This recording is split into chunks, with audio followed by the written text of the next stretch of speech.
Okay, so today I'm going to be talking about what I'm doing with my accounts over at Discover Bank. This morning, I opened a CD for my daughter at APY of 4.75. Back in December, my APY was 3%, but since then it's gone up to 3.5%. But like I said, I just locked in a CD rate of 4.75. So I'm just working to grow her money, my money, in any way that I can. While the Fed interest rate hikes are causing the market to crash, I'm going to be taking advantage there. I'm going to continue dollar cost averaging into the stocks that I'm investing in, but I'm also taking advantage of the interest rates over at the bank. As I said, I picked up a CD for my daughter, or I moved money into a CD for my daughter, and that rate for 18 months is 4.75%. A CD is a certificate of deposit that the bank gives me a higher rate on because I am locking it in for that set term of 18 months.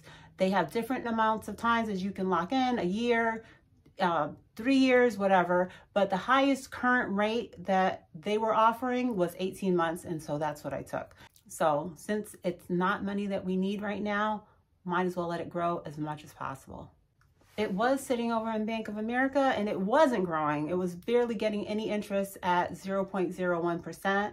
So whether I moved it to Discover and got the 3.5%, or now I'm doing even better with the 4.75%, it's in a much better direction than I was going. The interest rates that they're offering are 5 times the national average that you're going to find at your local bank or credit union, and hundreds of times better than I was achieving prior to making these moves. And as far as the CD rate, I'm locking it in for the 18 months, so it's guaranteed that I'm going to get that interest rate for that set period of time. The interest rate for my savings account has been changing, but it's been going up since December. I think everyone should have a high interest savings account. You should explore something better if you're just using, your local bank just out of convenience. I am currently doing my 26-week savings challenge to save $5,000. I'm currently using my funds to fund my passive income dividend portfolio, but if you don't really have savings yet, you can get into a savings challenge to achieve whatever your current goals are. So the 26-week challenge is a schedule of 26 weeks where I am saving a certain amount, which I am saving it directly into one of my investments accounts, but I'm allocating that money on a weekly basis based on my schedule in order to save $5,000 over this first half of the year. So like I said, everybody has to do what's right for them. Right now, this morning, I'm opening a CD. If you don't have an emergency fund, you could focus on that. If you already have, a beginner emergency fund, you can start to get to the point where you have your full 3 to 6 months worth of emergency funds. I know I've been laid off 2 times within a 4-year time span. You just always want to have more of a cushion to fall back on. You don't want to ever be exhausted and not have any funds. Because mortgage, car insurance, all these bills, they don't stop. But like I said, you get laid off, your paycheck's gone. Getting laid off is very stressful. Interviewing, very stressful. Not knowing how long it's going to find a job, is very stressful. But what could ease that is knowing that you have some money to fall back on if the time is passing and you're not finding a new job right away. You lose your job, the kids are still growing out of their shoes, still need clothes, still need groceries, all the bills are still there. So, you have to be prepared, not surprised. So as I said, the Fed interest rate hikes are crashing the market, but the interest rates are going up. I'm trying to take advantage on both ends, continuing to invest, dollar cost averaging on a daily basis, as well as making sure to move my money into places where they're going to grow as far as savings.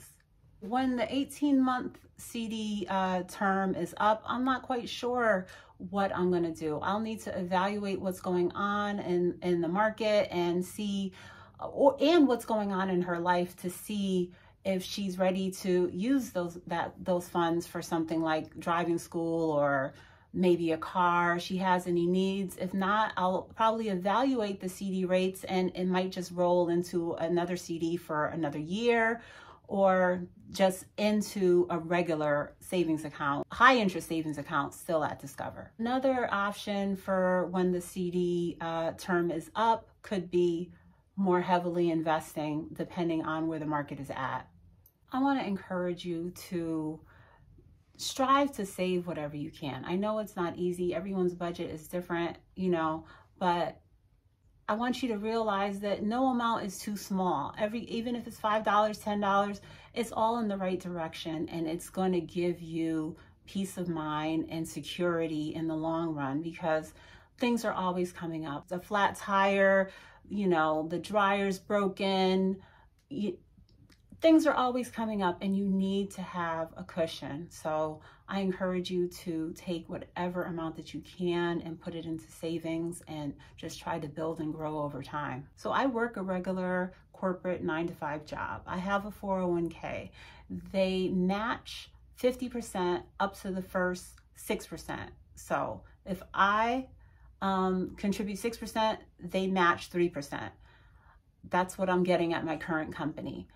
And so I know that I have that, but that's for when I am, who knows, 59 and a half, 67, that's for down the road. But right now I want to make sure that I'm contributing towards that. If your company doesn't have that, if your employer doesn't have that, I encourage you to seek out some type of investment fund for yourself, a Roth IRA or something for the future. But in addition to that, and for my daughter who's not, you know, working age yet, I've chosen to invest on my own to build money that I can have access to prior to the normal retirement age. I'm striving to do this because I want to achieve FIRE, which is financial independence, retire early. What retiring early probably will mean for me will just be eliminating the main 9-to-5 job. I do have other endeavors, real estate and other things that I handle, but I don't want to feel that I am having to work full-time job, part-time job, all these side hustles into my 60s and 70s. I just want to be able to focus on my own business, my own personal business, and not have to work for someone else. If you haven't already, please subscribe. Thank you to all the new subscribers. Thank you for being on this journey with me. I'll be coming to you soon with more updates.